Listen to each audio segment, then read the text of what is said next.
Today's topic, we're going to talk about three very important movements. And of course, the first important movement is that is there a possible upcoming shift in the Singapore real estate market for this year?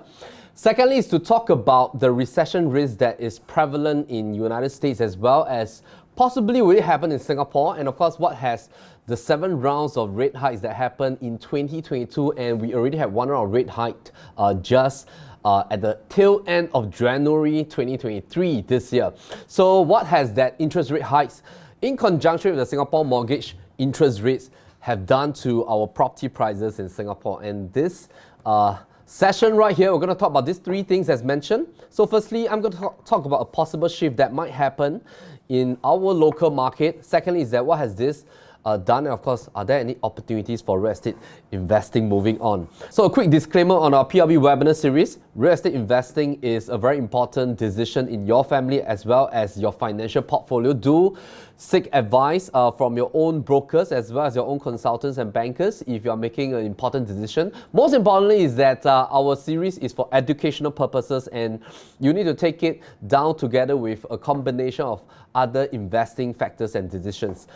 Now, these are some of the news that everybody has seen. Of course, this was one of the latest news that talk about the rise in our mortgage interest rates in Singapore. So generally speaking, if you're taking a fixed rate right now, they are averaging at about 4 to 4.5%. Of course, just last week, of course, we have seen OCBC with their latest package down to 3.88%. We're going to talk about that possible little shift right there as well. And then we see news like this on China's reopening. What is it going to do with the rest of our global economy with now China reopening, and of course a lot of traveling are back. And if you've seen like the last quarter of last year, there's been a lot of traveling that's taken place around the world. And then of course inflation rates, recession, these are all key factors that a lot of people talk about over the past 12 to 24 months. Unsold private housing stock, surprisingly in Singapore, has hit an all-time 15-year low. And then of course condo prices has straight on increased year on year.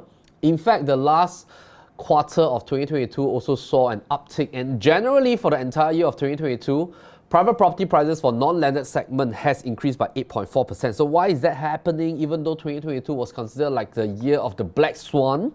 And why was it called the year of the Black Swan? Was because at the tail end of 2021, that started the Ukraine war, as well as the start point of 2022, cryptocurrency crashed, US tech stock crashed, and the entire year there were 7 rounds of rate hikes, and the entire was also termed as the year that central banks around the world went into quantitative tightening.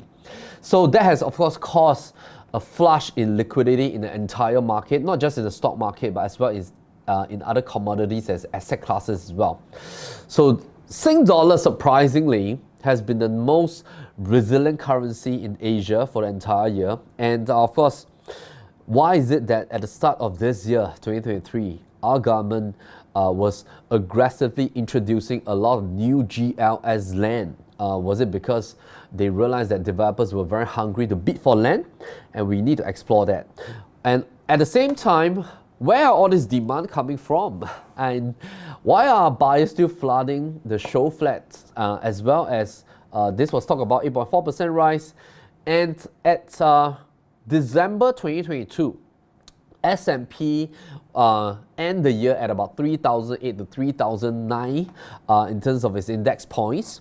It has, of course, came down by more than 18.75% for the entire 2022. And this was one of the latest news as well, is that we are now already at an all-time high in terms of our Fed interest rates. Of course, a lot of people are projecting that rates are going to taper down from 2024 to 2025 onwards. In fact, they are talking about this thing called the Fed pivot that might happen this year. So what has all this got to do with a Singapore real estate investor or a Singapore real estate buyer or seller per se? So the year ended with 3,839 index point on S&P 500. However, just 2 months later, it went up back to 4,136 points. So that was like a 300 points increase, probably about 8 percentage point increase. Why is this happening? And why am I talking about the S&P 500 in terms of the US stock market movement? What has that got to do with our Singapore real estate price index? So This is something that I will pivot to later on in this entire webinar. And for those of you who are invested both in equities as well as probably you are in the sidelines trying to time the market. Maybe you have exited from the Singapore real estate market in maybe 2022 or 2021 and you are just trying to contemplate and maybe you are a little bit fearful about the market, thinking about whether is 2023 the right timing to come back to buy a property, or should I wait until 2024 to see how this entire spectrum of recession possibility, interest rate movement, will that bring our price downward so that I can enter back at a better pricing for my property investment? This is what we're going to address and this is what we're going to discuss for this particular session. So mortgage rates, will it come down this year in US?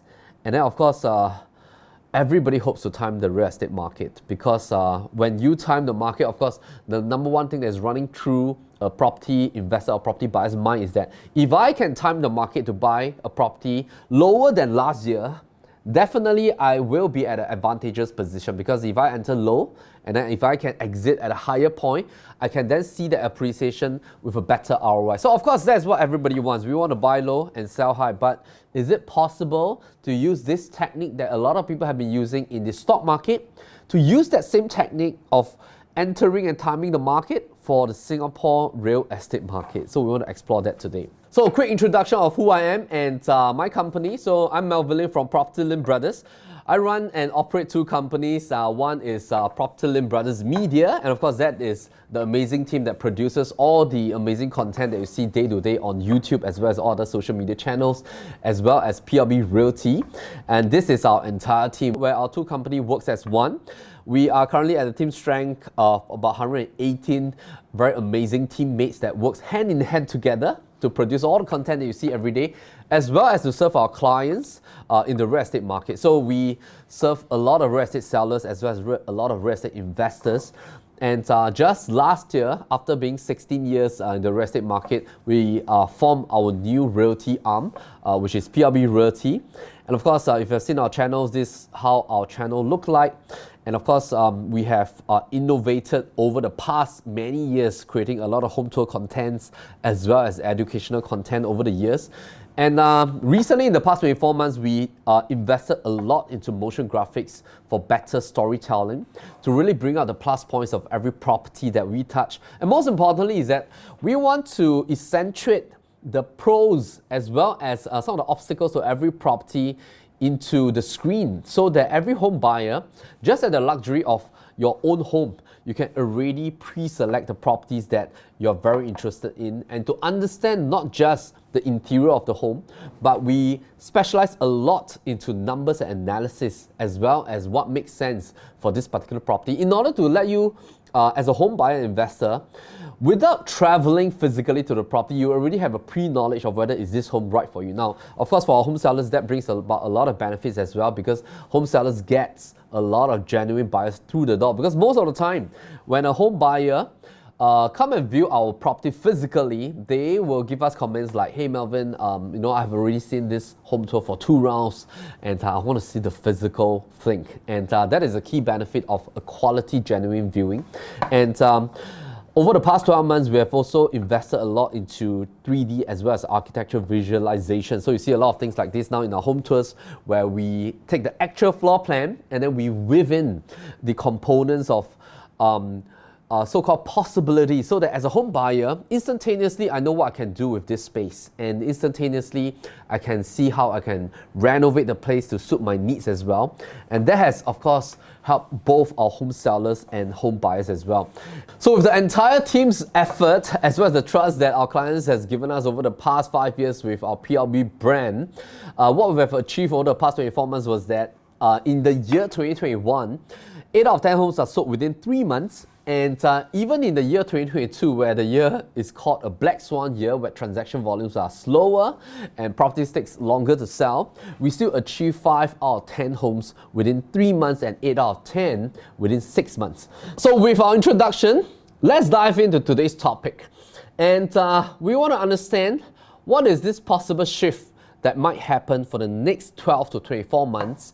And why is it important to understand this as a property buyer or investor? Because this concerns your existing portfolio, as well as to understand whether should I be timing the market, should I wait out the market to see what will evolve, and what should be my right move for my family as well as my property portfolio.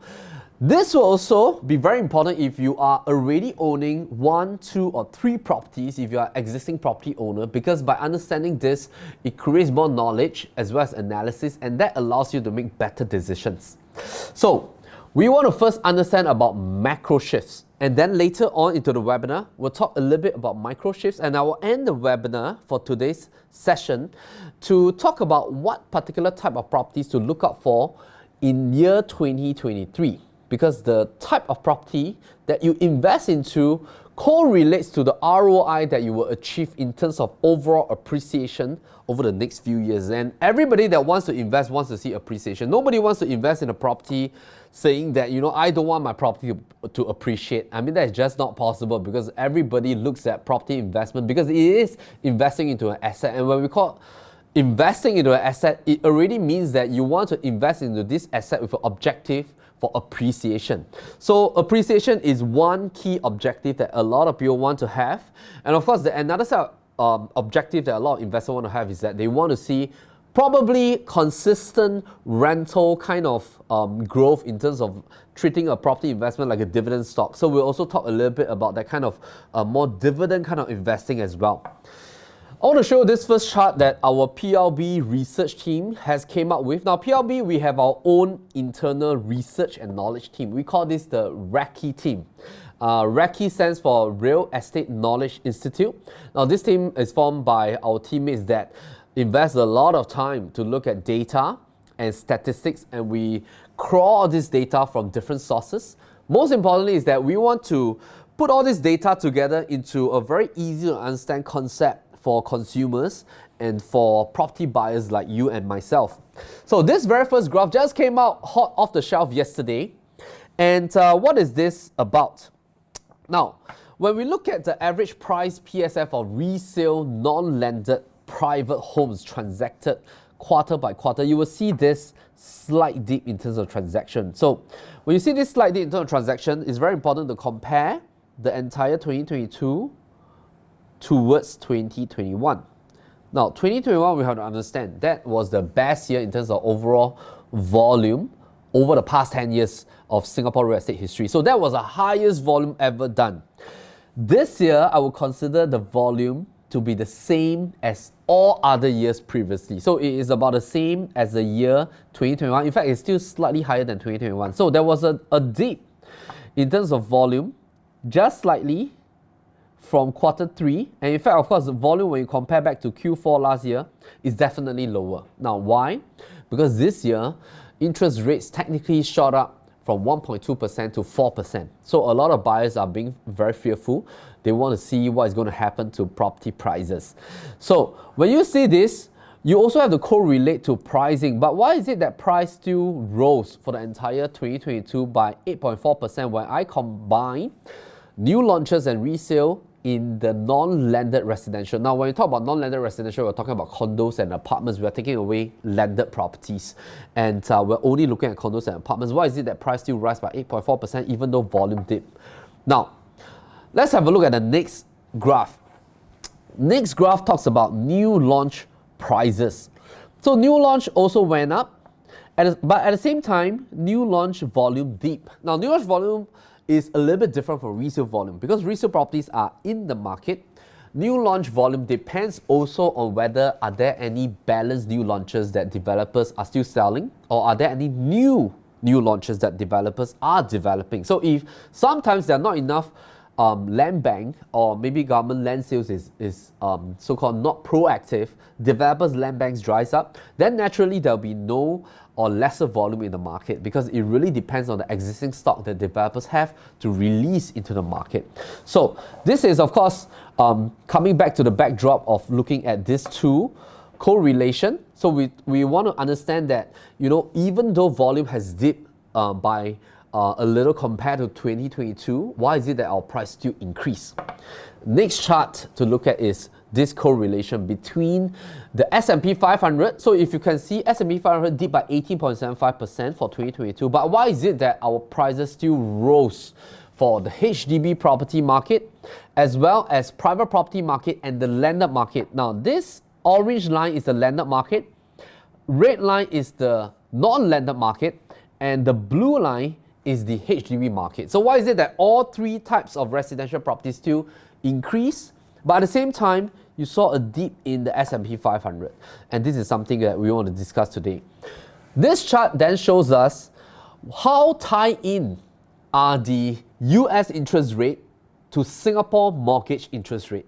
So this is to first set this foundational understanding that our interest rate is very closely tied to the movement of the US Fed rate. So when we understand this later on in the webinar, when we discuss about possibilities, then you will then understand a little bit more with me on why I need to explain this to you first, because we want to show you the stickiness of our rate. So that also means that when US interest rate starts to dip, the chances of our mortgage rate dipping are tied in together because they are very sticky, and US and Singapore in terms of interest rate is extremely sticky together. We follow very closely to our US Fed rate movement.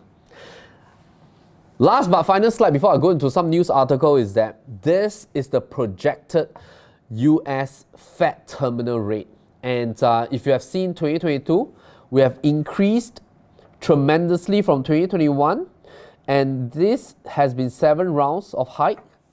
Starting of 2023, there's one rate hike just at the tail end of January. The projected terminal rate is projected to be coming down from various analyses and sources. And then we need to then discuss this, because if our Fed terminal rate is coming down, then what's going to happen to our mortgage rates in Singapore? Now, you have seen a lot of conflicting news in the US. So in US, of course, a lot of people will say that US is already in recession. But some analysts say that, recession takes 2 quarters of negative GDP growth. So technically, US is still not in the recession yet, but it might be going into recession soon. Some people will say that it's going to be a prolonged recession. Some people are also saying that US might go through a shallow recession. So there's a lot of conflicting news, and that is very confusing for a Singaporean real estate investor, because we want to know what is happening in the States, because the US currency is the dominant currency in the world, and the movement right there has a correlation to their rates, and it has a correlation to our interest rates as well. But then if you look to dive into this news, there's one statement right here that says, while inflation has peaked, it is likely to pick up again in response to government stimulus.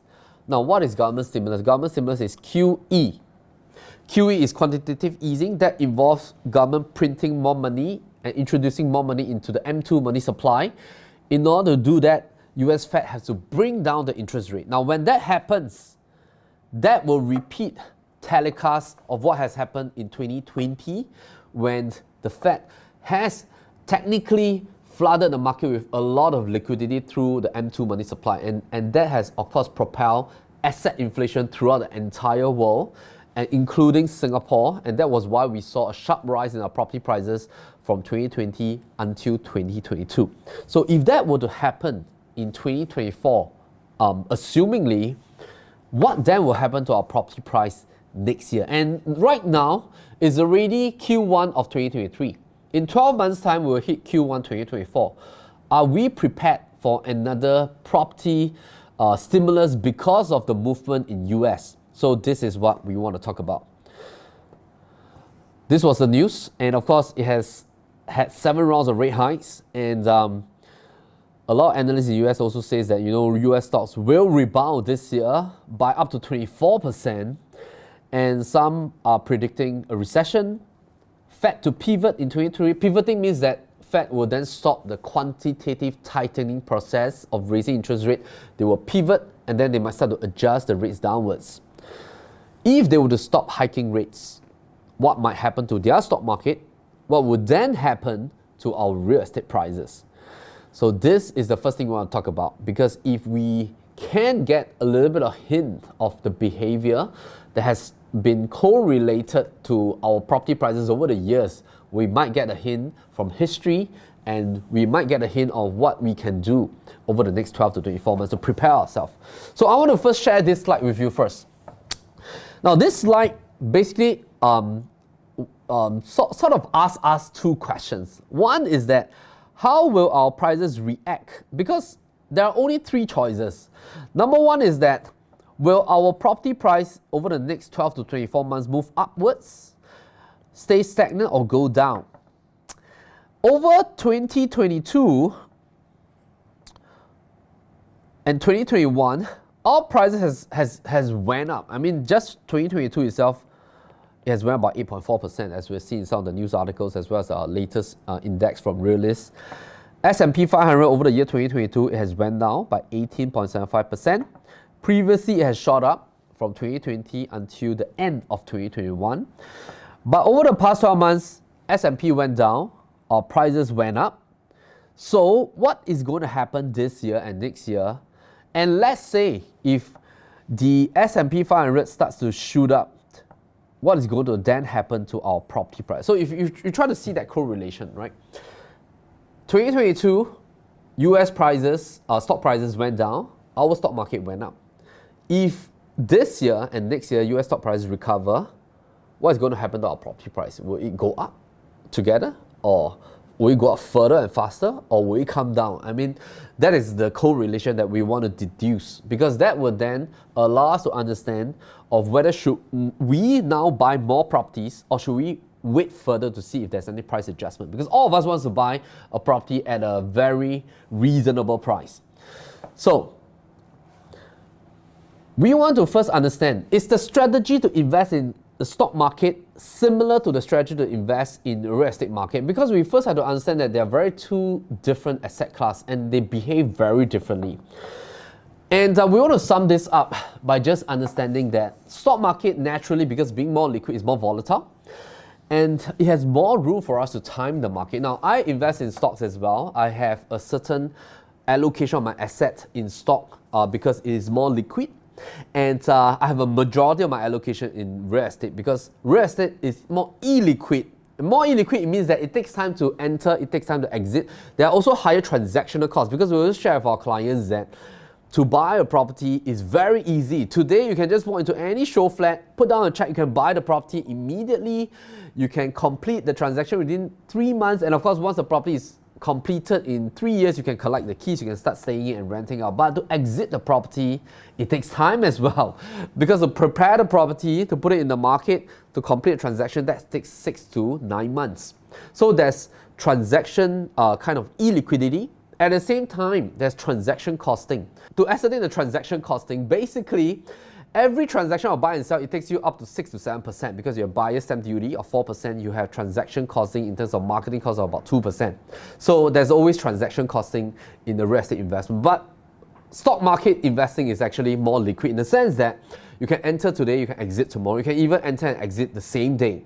So in terms of transaction costing is so much lower, liquidity is faster. And that is also the reason why stock market is more liquid, real estate market is more illiquid. And something that is more liquid allows you to time it, and something that is more illiquid, sometimes to time it, I would say that it might not be the best decision to do so. Let's look at this. Second foundation to ascertain for today's webinar is that we also have to understand that real estate eats inflation for breakfast. This is something that once all of us understand this concept, you will tend to realize that why is it the most wealthy people in the entire world, they hold a lot of real estate. And in fact, a lot of wealthy people, when they hold real estate, they don't sell it. They hold it all the way as a store of value. At the same time, they allow inflation to ride their property upwards in terms of asset inflation. But then you will also realize a second concept is that wealthy people, in fact, real estate investors, they tend to leverage healthily, because real estate leveraging in terms of mortgage is a good debt. And inflation technically erodes the mortgage through the years. So while inflation inflates your asset pricing, it also erodes your debt. And that's the key reason why inflation is a very different asset class, because it eats inflation for breakfast. Now, let's look at this next. So to sum this first foundational kind of concept up, we want to understand that Singapore real estate is not in a speculative market anymore. It is in fact a store of value nowadays. And how will this safe haven kind of status in Singapore then react to the macro behaviors? Let's look at the correlation between macro and micro, and then that will help us in our discussion today. All right, so today we are going to talk about macro, micro, and then how to select certain types of properties. I've already talked a little bit about the foundation macro aspect of Singapore real estate market, and then why is it that we shouldn't really use the strategy of timing the stock market to invest in the Singapore real estate market. Okay, so right now we're going to move into the micro shift. Okay, so let's look at micro shift. Micro shift factor number one. If you can understand the mindset of existing property owners as well as investors and the holding power of the current people holding on to the existing stock of property in Singapore, that will help us to understand better as well as whether the recession risk, interest rate risk, should this risk make me wait to time the market. And to understand this, we need to look at whether the high interest rate has shift behaviors of existing property owners. So we're going to look at existing property owners like yourself, myself, and a lot of people that are holding on to properties right now, be it that they have only one property for own stay, for their families to dwell in, for their kids to enjoy the property, or they have an additional 2 or 3 properties that has been rented out for the past many years, or they might have probably just bought a second property last year or this year, and they are intending to rent it out in future, right? So this has been a chart that we have talked about a lot in our Nuggets on the Go series. So if this is your first time viewing our webinar, head on to our YouTube channel, key in this NOTG, and then you will be brought to this playlist. So this is called Nuggets on the Go playlist. It's also on Spotify, and it's on YouTube as well. And we talk about a lot more in-depth kind of concepts for property investors. Now, we talk a lot about this 7 rounds of interest rates. And right now, this is happening, of course, is already much higher. This is about 4% already. So, in this round, in 1996, that was the only round during the Asian financial crisis that we saw an 11% drop in terms of property price index. And then, in this round, this, and this round, every round we have seen a green bar upwards. This round, 2022, we had 7 rounds, but we went up by 8.4%. So, why is Singapore so different? Because if we were to be in any parts of the world, naturally speaking, whenever mortgage interest rates rise, property prices have to come down. Because that is just the normal behavior of mortgage rates vis-a-vis property prices. Why? Because whenever mortgage interest rates rise, buying power of consumers drop. And that created a lot of fear in the market because now I have to pay a higher interest on my monthly installment. I'm paying more interest to the bank, and then my overall mortgage and installment figure balloons up. And that reduces my buying power and purchasing power on a month-to-month basis and on a year-on-year basis. So naturally speaking, when buyers' buying power dip and buyers' demand starts to dip, that will then create a dip in pricing. So that is actually what is happening to US in some of the US states right now. But not all states in US are undergoing a price dip. In fact, some states are still holding very strong. But in Singapore, why is it that it's different? Now, one key component is to look at the existing holding power of existing people holding on to property in Singapore. And then later on, we come back to this discussion. So, I want to first delve into this part first, all right? So, I've thus so-called twatted this news a little bit, just a small little part, just for today's discussion, all right? But this is just a fictional example, it's not real. But I want to bring us back 2 years ago in 2020, because in 2020, this was real. But in 2022 and 2023, this is not real. What is not real is this figure. So I've just tweaked it a little bit just for us to have a little bit of illustration here, all right? So let's just take this light-hearted approach to look at this article. So if you are a current property owner that's holding on to 1 to 2 properties already, and tomorrow you would open up the newspaper, you open up your iPad, your laptop, and you saw this news on the news that suddenly, because US has reduced their interest rate, our Singapore mortgage interest rate has dropped from 4% to 1.5%. What are you going to do? So this is what is going to happen. when you see this, what will potentially happen is this. What will happen is that naturally, this is your natural reaction, is that you will then increase your asking price because now you know that as a property owner, if I want to sell my property, I will naturally raise my asking price because now the buyers out there in the market, they're going to flood back the market because now interest rate is low, they want to buy. So I want to increase my asking price because they have more purchasing power already. And then if I'm a property investor and buyer waiting on the sidelines, let's say if I have no properties right now, today interest rate is at 4%. Tomorrow when I open the papers, interest rate has dipped to 1.5%. Naturally speaking, this is what will go through my mind, is that I want to now buy because interest rates are low and it is affordable. My installments per month is going to come down. So I want to enter the market now. So from a buyer's point of view, I want to buy now. Now, if you're a developer and you are selling new launches, what will you do when you see low interest rate? Naturally speaking, you will increase your launch price because you are technically a property seller. You want to raise your price now. And fourth scenario, if you just bought a property 12 months ago for own stay, and now if you notice, I have swapped back this to the actual interest rate of 4.5%. So last year when you bought the property, probably you took in a rate of about 2%. You probably signed a fixed package with a local bank or some banks at 2% for 2 years, lock-in or flexi, and then today you saw that it's 4.5%. My question to you is, are you now fire selling your home? And I think probably your response is this. You have locked in lower fixed rates. You are ready to hold for 3 years because you bought with the assumption of knowledge that you have to hold a property for 3 years. You have already paid 25% down payment, 4% buyer stamp duty, and this property your kids are enjoying right now, and you have locked in the rates last year at 2%. There's no need for you to fire sale. And my sixth scenario is that if you have already bought a property and this is your second property last year, will you also fire sale your property because this property is for rental investment? Now, probably this will be what your response will be, is that you are ready to hold this for 3 years because it's for investment. If you have bite the bullet and paid a 17% ABSD because you just bought it last year, you have in totality paid about 70% down paid into this home, and you only loan 45% from the bank.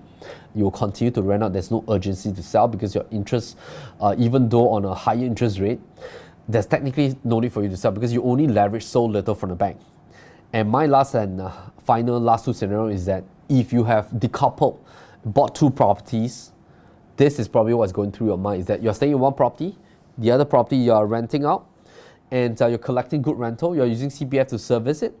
Technically, even if one person were to lose the job, if recession really happened in Singapore, I think this is what is going through your mind, is that you will still continue to hold on to your property because technically speaking, the natural progression is that people will start to divest their liquid assets first before they move on to their illiquid asset. And last but not least is that if you're a foreign investor, you already have 3 to 4 properties in Singapore.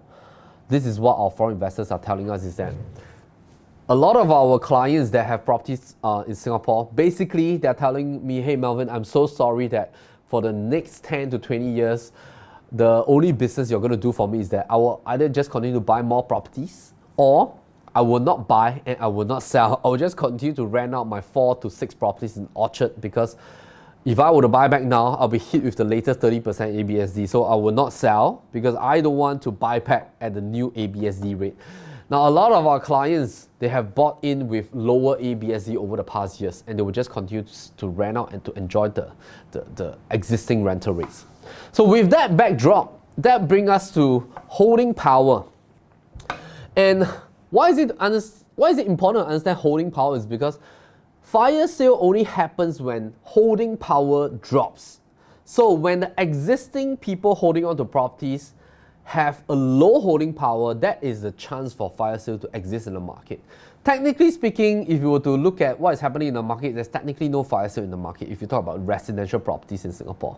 Now, one of the reasons is because there's been a study done by Morgan Stanley, is that the holding power has sort of became stronger with cooling measures over the years. In fact, what has happened over the years is that the average holding power that they have realized is that it has now lengthened to 8 to 9 years. And that has been created by this blackout period phenomenon, because the 3-year seller stamp duty has sort of prepped property buyers to at least hold your property for 3 years. If not, you'll be taxed with 12, 8 and 4%. And let's look at also who is currently buying and owning properties in Singapore. So technically speaking, we thought that we need to depend on foreign money and foreign investors to buy our properties here. So let's have a look at this chart while I have a sip of my coffee. So a lot of people thought that, all residential properties are technically owned by a lot of foreign investors. Now that is true. Later I'll show you the chart and figures. But if you notice what has happened in the last 3 years, there was a shift of 6% and it has now dropped to 3%. This shift is actually important because this shows that technically Singapore residential real estate market don't need foreign buyers to prop up the valuation anymore in terms of price appreciation valuation. I was referring to price appreciation and volume of transactions. Now, volume of transactions correlates to valuation, because if nobody were to buy our properties, technically there's no volume, and when there's no volume, there's no appreciation. So volume and appreciation works hand in hand. Over the past 3 years, the largest percentage of buyers are Singaporeans and PRs. Foreigners' involvement in residential real estate has dipped to only about 3%. That tells us a new, different kind of behavior, is that even though ABSD were to increase, the impact on the residential market is very small. Because price still rose, even though ABSD has increased last year to 17% for a Singapore real estate buyer for their second property, first property, and subsequent properties for foreign buyers. Because the main bulk of buyers are Singaporeans and PR. And the next phenomenon is that foreign buyers that already own properties in Singapore, they are not selling their properties because they don't want to buy back at the latest 30% ABSD. So they will just continue to rent and hoard their properties. They will just hodl. All right. So let's use the new word, hodl. They will just hodl onto their properties. And this is the new phenomenon, is that the existing foreigners are not selling. Of course, there are less new foreign buyers, but the existing people are not selling. And if you do look at this chart tells us that out of the 340 to 350,000 properties in Singapore, and if you thought that there are a lot of condos and apartments in Singapore, actually, let me just give you a backdrop. There are 1.2 million HDBs in Singapore, 340,000 condos and apartments, and this is of course what we call non-landed residential properties, 73,000 landed properties, and these are all the residential stock in Singapore. 1.2 million, 340,000, 73,000. So you can see that correlation, because there's only 340,000 condos and apartments that international buyers can buy. And out of these 340,000, 70,000 are already owned by foreigners and PRs. 260,000 are owned by Singaporeans. And if the foreigners and PRs, they are not selling because they don't want to buy back at a higher ABSD rate and they just continue to rent out as a form of investment, then the existing circulating stock in the market is only dependent on the Singaporeans that wants to switch their properties. So if you can understand this figures a little bit more, it will then help us to understand the existing holding power of people that are already owning properties in Singapore. And if we were to look at the next most horrific thing that has happened was rental rates that happened over the past 12 months. Rental rates has shot up the roof. And if you look at what has happened just at a typical CCR 4-bedder property in River Valley, this was the rate in December 2021, and this was the rate in November 2022. It has just went up by 57% increase. And right now in 2023, this particular property has even went up further. So it was transacted at 11,000. Now, the owners that has a 4-bedder right here in this particular project, they're already asking for about 13 to 14,000. It's still increasing. And this rental surge is not just happening in the core areas, it was also happening in the OCR region and RCR region. Just have a look at this property that was just TOP'd right beside Eunos MRT station. The 2-bedders right there is already transacting between 5 to 5.8, 3-bedders 6 to 7,000. And note that last time, a 2 beta at 5 to 5.1 only happened in the CCR market. So why is it that it is also happening in the RCR market? And of course, if you move to the OCR market, let's say in Sengkang or Punggol, you're also looking at 2 betas with at least a transaction number of about 4,000 or 4,000 odd dollars. All right, so a quick pause before we move to the second point of the micro factor is that I started on with this webinar talking about the stock market in US, possible Fed pivot, as well as what implication might that movement have on Singapore if, let's say, Fed were to start tapering down their terminal rate and our mortgage rate starts to dip. What do you think will happen to our property prices? And then, of course, we moved on to holding power of existing property owners in Singapore. And then now, we're going to talk about the new behaviors that some of the things that's happened over the past 10 years in Singapore has sort of shaped the behaviors of existing property owners as well as existing property buyers in Singapore. And then we'll move on to the final point is that what type of property should we select to end off today's webinar. So this is, of course, the investing fundamental is that if you want to invest in the property in Singapore, one of the very easy way to understand is that you need to buy the asset type in the real estate market with the most restricted amount of supply but has the highest demand. Because when you buy something with the highest demand and a lower supply, it means that a lot of people are chasing fewer goods. And of course, that's principle of economics 101. And demand and supply factors in property investing is extremely important. So let's just have a look at how the cooling measures has helped us to understand this a little bit better in 2023. It was that cooling measures was introduced many years back. And of course, the most significant introduction was ever since the Lehman Brothers crisis in 2008 October. The market recovered just after 6 months of dip in 2009. And of course, from 2009 onwards, our government has introduced a slew of cooling measures with up to about 14 to 15 different rounds of cooling measures already.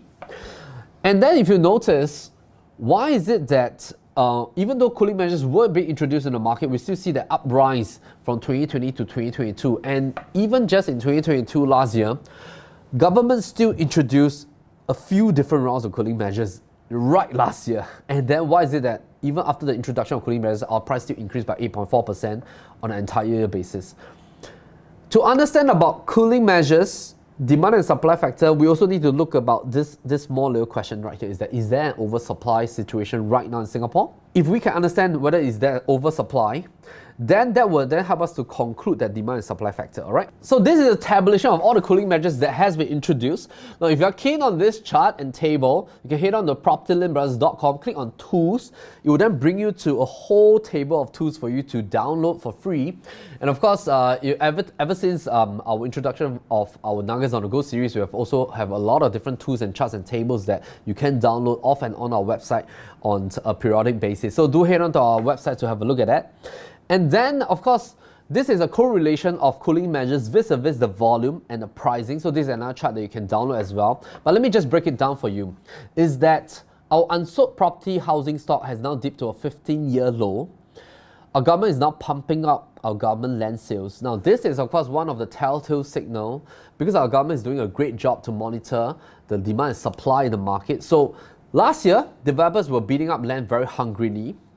One of the core reasons is because they have depleted their land bank through the last 5 years of a lot of different new launches, and they have sold a lot of their new launches as well.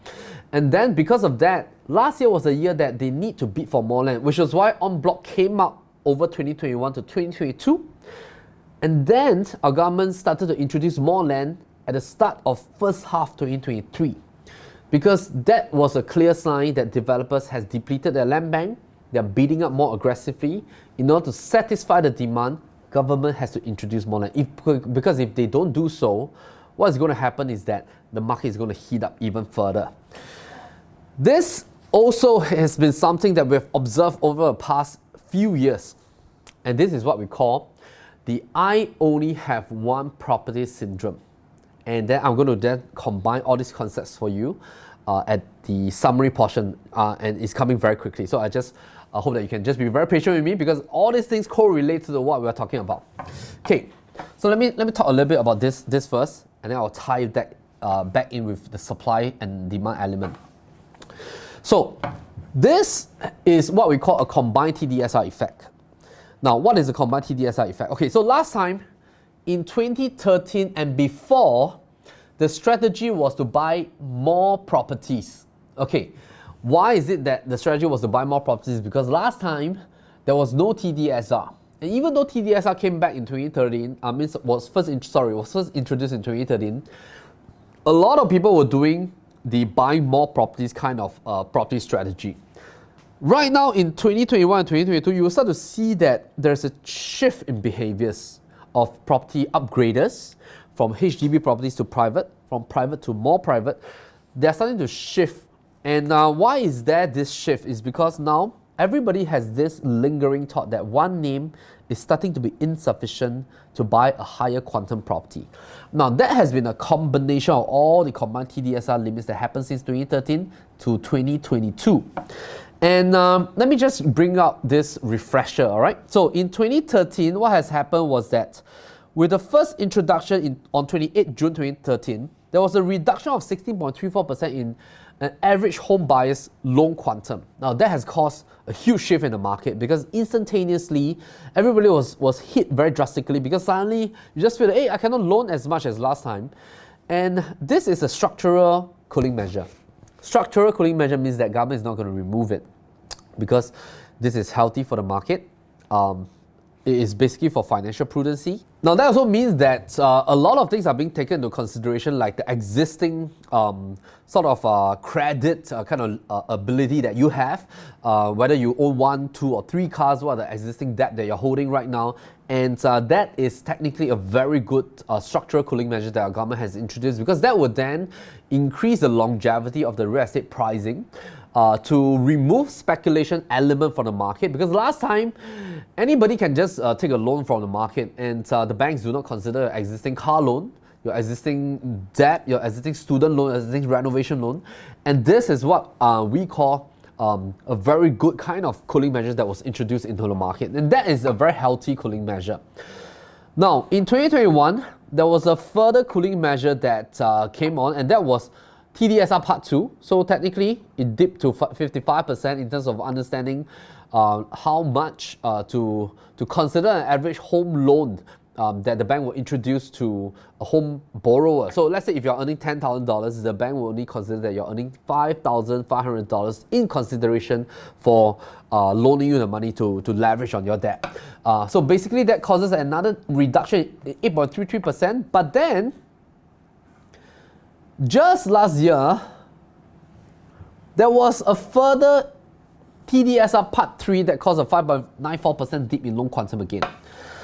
So that was the increase in stress test from 3.5% to 4%. So in totality, TDSR has 3 rounds of changes. Now this entire thing has caused basically a new phenomenon, is that now everybody finds that, you know, in order to buy a bigger quantum property, instead of decoupling and buying 2 small properties, they now prefer to buy a bigger property, because smaller properties has now failed to perform over the last 9 years. Now, when I say failed to perform, in the sense that in comparison to bigger properties, the quantum appreciation is very much different. Now, this was also partly due to the TDSR shift, because last time, before 2013, developers were actually creating bigger units layouts. So last time, example, a 3-bedder is at least 1,003 square feet.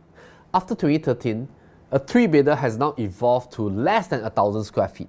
So averagely now, if you walk on a show flat, a 1-bedder is now 400 to 500 square feet. 2-bedder will be 600 plus square feet. 3-bedder is about 3-bedder is about 900 odd square feet. A 4-bedder is about 1,002 square feet.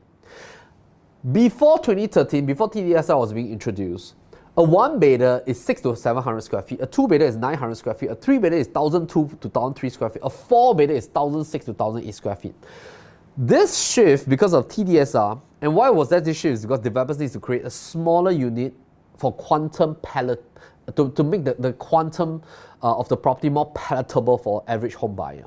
And that was caused by the TDSR cooling measure. And this is an inevitable thing, because our GLS land price and construction costs are still increasing with an inflation basis. And of course, with that then formed this new element that small properties has performed poorly compared to larger properties. Now, why is that so? It's because if you look at larger properties, they are usually the ones that has created more quantum appreciation gain in projects that has TOP over the past few years. And just a quick comparison of this property right here in Bedok. Basically, if you look at the big property and small properties, so I've highlighted the small properties with the red color kind of borderline circulation, and of course the blue one will be the bigger properties. You will notice that the bigger properties, because of their bigger square footage, they will enjoy a bigger quantum gain. So let's say this project has an average appreciation of, let's say, $200 per square foot rise over their small and big properties, then basically a big property naturally with a bigger square footage will have a bigger quantum increase. So basically, right now in this season, a lot of people that has held on to their small properties over the past 9 years, they will realize that small properties sort of are behaving a little bit more like a dividend stock. Easy to rent out, easy to collect rental, very low vacancy rate when you're switching tenants, fantastic for rental.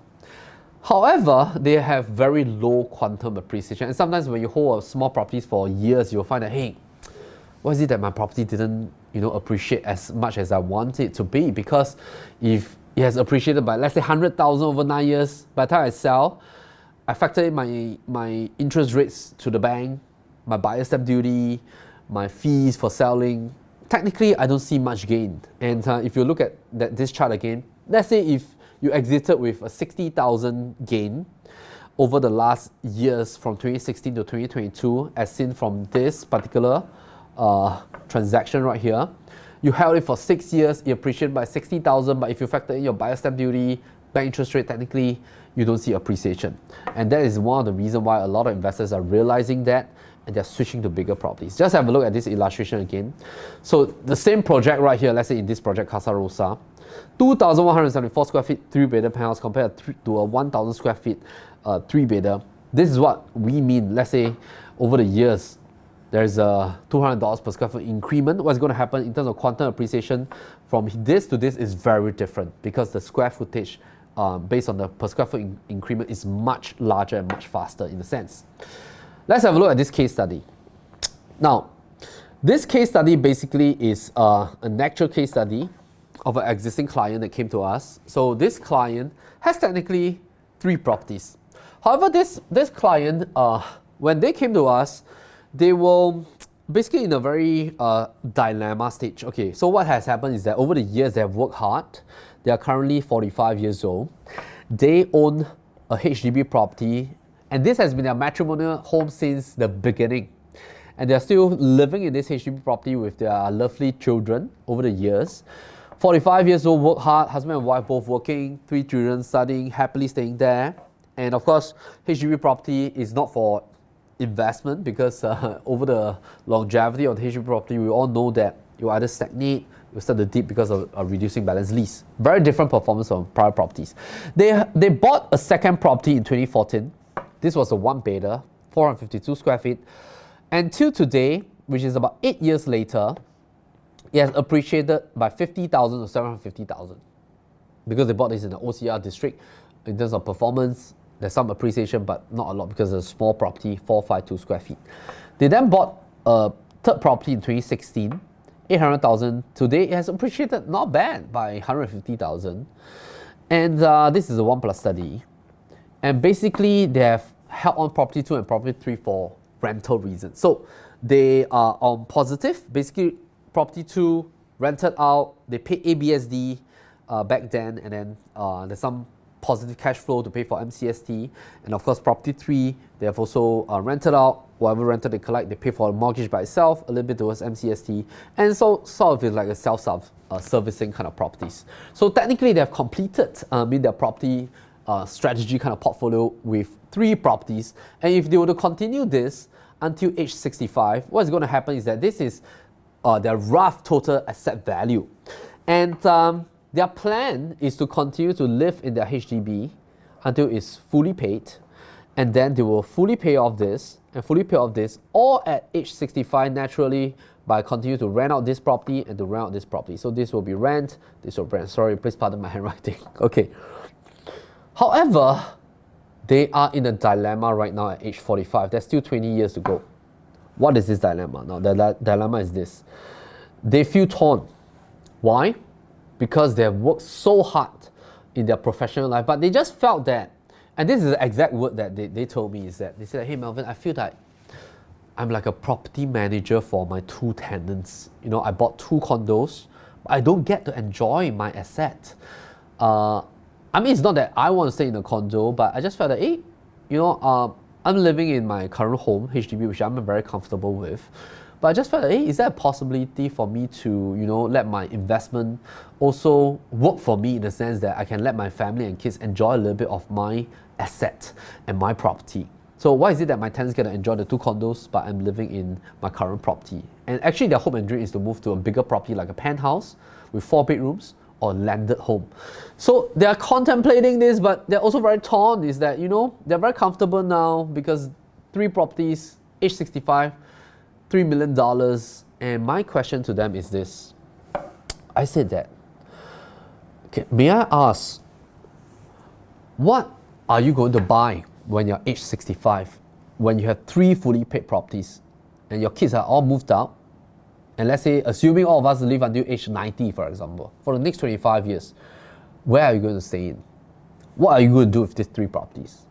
So basically, they have no answer.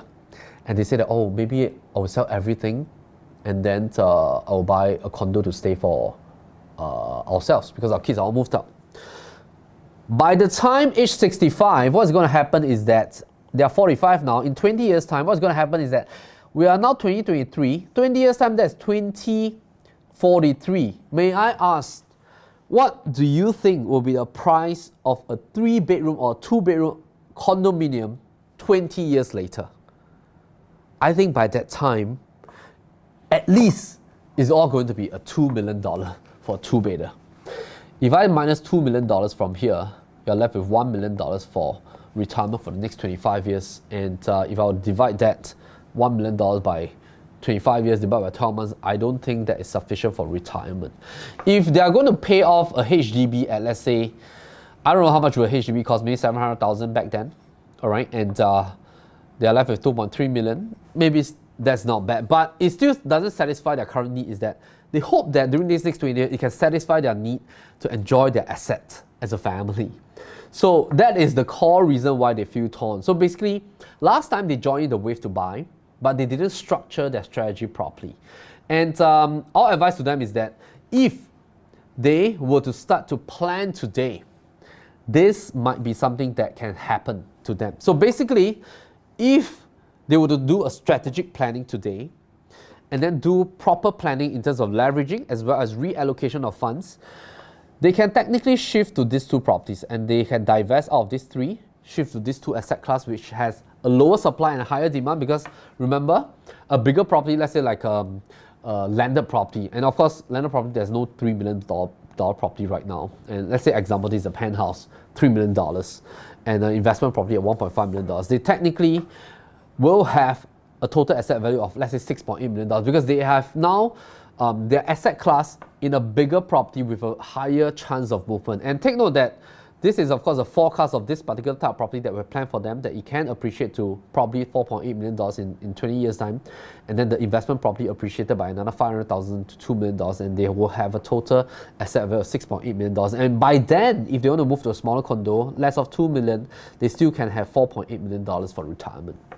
Now, even if, let's say, they were to move to this, just one property, and let's say I were to swap this to a $4 million landed, and I were to swap this to, let's say, a $6 million appreciation by then, they will still have a higher total asset value of $6 million and less of $2 million for their next home for retirement, a $4 million for retirement. Because if they were to move to a $4 million landed, which you can still find in today's context, this will still have a higher chance of appreciation over the next 20 years compared to holding on to 2 small properties and a HDB property for the next 20 years. So this is a strategy to move your capital to an asset that will better perform, because you're investing into something with a lesser restricted supply but more demand. Now let's have a look at this case study of an actual family that move with real estate trending movement. And I want to introduce you to one of our clients, Daniel and his family, who has been with us for the past 30 years. If you want to watch the actual live interview that we had at his new landed home, this was an interview that we did back then. It was like for a 13-minute interview series where he shared with us all the way from his HDB property, first property, all the way until now that he owned a landed property as well as a private condominium for investment.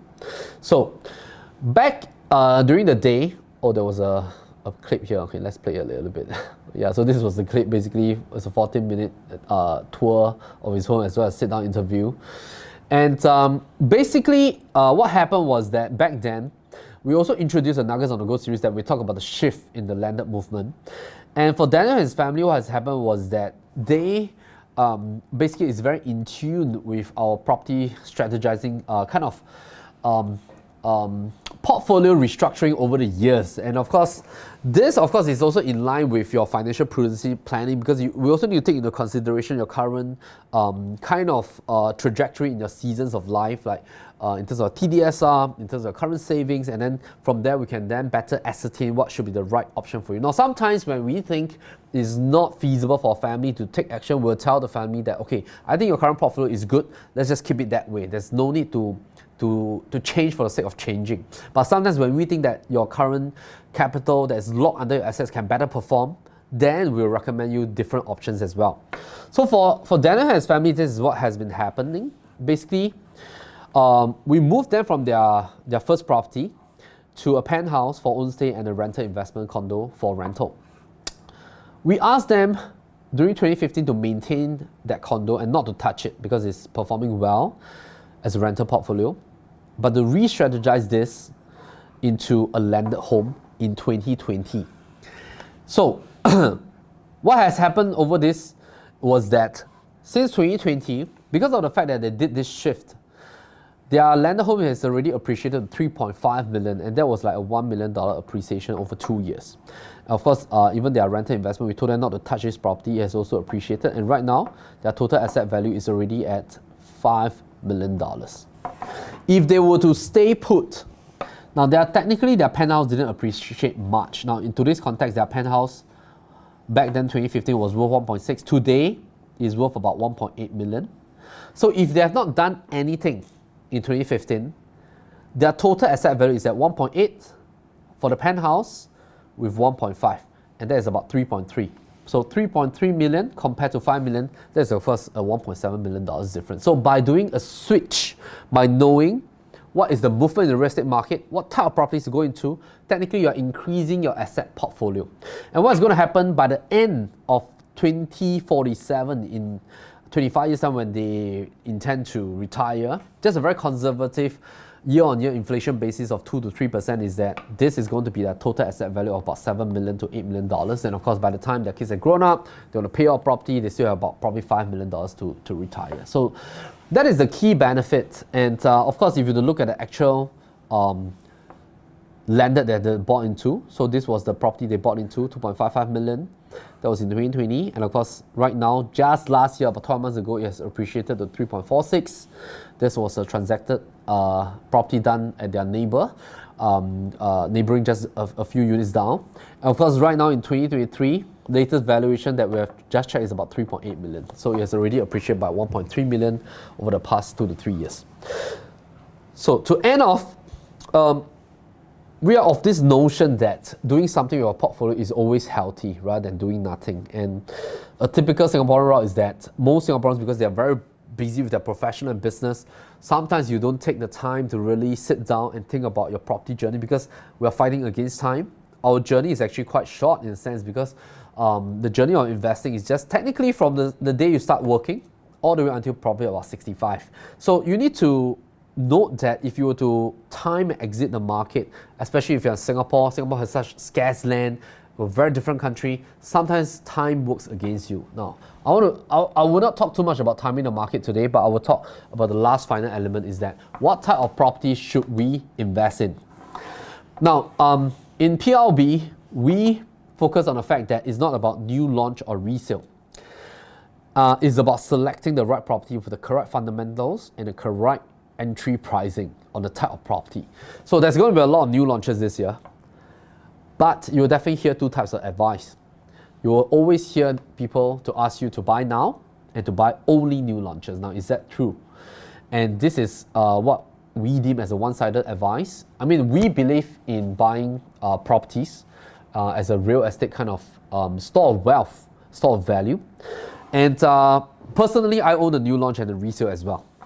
And I'm not against new launch or resale, but we want to understand that it's not about new launches and resale, because new launches, there are new launches that will see appreciation. There are new launches that will see stagnation. For resale properties, there will also be resale properties that will see stagnation or see appreciation. So it's about selecting the one that you prefer, but with core fundamental principles. And naturally speaking, if you want to see your property appreciate, you need to understand that to see appreciation, to see good ROI, to see great returns, you need to understand this next chart. This chart tells us the behavior of developers and the market. We are currently in this latest new 5 years pricing. This is something that we have to get used to. This is the current new launch PSF level. That has to do with the current properties that are going to be completed. And these 2 years, there's going to be a lot of properties that will TOP. That means reaching their temporary occupation permit. And that is the meaning that a lot of developers are going to hand over keys of newly completed new launches to existing homeowners that has bought during the show flat phase. That also means that developers are going to see a lot more liquidity in their bank accounts because they are going to complete their projects successfully, and then they're going to bid for more land. And that is also the reason why you see government introducing more land. So this is, of course, the combined effect that will happen this year. So what is the combined effect is that, firstly, there's going to be a lot more properties that will TOP. That will taper down rental rates a little bit because there's going to be more projects, brand new beautiful projects that will TOP. There's more units available, but it's not a lot. I mean, there's about 23 projects this year. Next year, probably about 20 odd projects. What is important is to note that these existing owners, they're going to collect their keys. They're going to sell their existing TOP properties that they had over the last 3 to 4 years at a higher price. So for example, if somebody has bought like Park Esta, right, at $1,700 per square foot, that was about 3-4 years back. It's just TOP'd now. And how much are they asking now? They're asking for $2,100 to $2,200 per square foot, which is about $400 to $500 increment. So that is the new trend that will happen this year. Secondly is that the new PSF asking prices is now at this range already. So this is the new launch pricing that we have to get used to. And then when we look at the TOP market, the new launch market, the last market to look at is the resale market. Because when you look at that, then we will understand what is going to be the direction of the market this year. Is that since the average new launch transacted price last year for OCR market is 1,893, RCR is at 2,300 plus, CCR is at 2,008, and then OCR resale is at 1,350. So let me just backtrack that. OCR 1,008 in new launch market, OCR resale market 1,003, $500 PSF difference. RCR new launch at 2,003, resale 1,006, $600 different. CCR 2,008 for new launch last year, 2,100 plus for resale, $700 different. So there is a disparity now between new launch and resale. What is going to happen is that this might happen in the market, which is that buyers for 2023, they will start to snap up resale properties that are 3 and 4 bedder in the OCR market that are less than $2 million. So this is something that we forecast for 2023 is that all these low quantum 3-4 bidders in the resale market, because of the fact that now the average PSL is still about 1,003 plus in OCR market, it will start to be step up and then we'll move into a new range of pricing next year. So I want to end off today's webinar with a few key components. Number one is that we have to understand that price tend to move in a 5-year sequence with $400 per square foot for new launch pricing, and that has created different kind of benchmark pricing for different seasons, and we are in the new season right now. So that means that if you want to go into a new launch market, you have to get used to this pricing. If you're hunting for low quantum resale market in OCR region, take note that anything below 2 million will likely be step up this year because of this disparity behavior and because of the fact that new launch is a new pricing, TOP project is also asking for high pricing. Now, to end off the webinar, we want to talk about the investment methodology. and is that do your best not to time the market, because by timing the market, the older you get into the market, you'll realize that in terms of your monthly repayment is going to be drastically different. The core reason is because the loan tenure will dip significantly even though you're buying back at the same purchase price. Now, of course, this is an illustration based on 2.5% interest rate, just for illustration purpose. So the investment methodology should be not about when to invest, but what to invest. Because when you are in the market and you don't time the market, you will not be priced out of the market when the market moves. And our investment methodology has always been about understanding the numbers and analysis based on our disparity effect model, our micro segment targeting model, and our trifactor model, as well as our mode analysis. So to sum it up for you in today's webinar, I started off the webinar talking about the shift that might happen if Fed were to change their decision and if they were to taper off their terminal rate, because then our mortgage rates will start to drop. And while our mortgage rate drop, will you be priced out of the market next year? All right.